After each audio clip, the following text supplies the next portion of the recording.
বৰ্তমান মই আৰু আমাৰ মামা আমি আহিছিলোঁ যোৰহাট যাব যোৰহাট যোৱাৰ সময়ত পদূলিত আমি পাৰ হৈ আছিলোঁ তেতিয়া ৰখি গ'ল মানে গাড়ী আহিছিলে এইপিনে তো মই ক'লোঁ মামাক আৰু মামীক যে থিয় হৈ যাম তো মামী এনেকৈ গাড়ীটো আহিলে কি গাড়ী লাগিলে কি গাড়ী ছুপাৰ ছুপাৰ আছিলে আধা ঘণ্টা 15 মিনিট মানৰ আগত এক্সিডেণ্ট হৈছিলে নগাঁও গুৱাহাটী অভিমুখী পৰা গুৱাহাটী চাইডৰ পৰা আপোনাৰ তেজপুৰ অভিমুখী ছুপাৰ এখন আহি আছিলে চাটাৰ ছুপাৰ এখন ঠিক সেই সময়তে সিফালৰ পৰা মানুহ এজনীয়ে ক্ৰছ কৰিছিলে আমাৰ আদিবাসী মানুহ বহুতে তেখেতক আমাৰ টেম্পু ড্ৰাইভাৰ এজনে চিঞৰি আছিলে বাইদেউ গাড়ী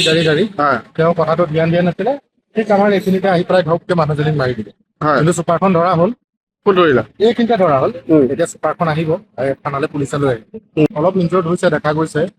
ক'ত লৈ গৈছে এতিয়া জখলাবন্ধা চিকিৎসালয়লৈ লৈ গৈছে বৰ্তমান যিকোনো খবৰৰ বাবে যোগাযোগ কৰক আমাৰ এই নম্বৰত 9181 307 2221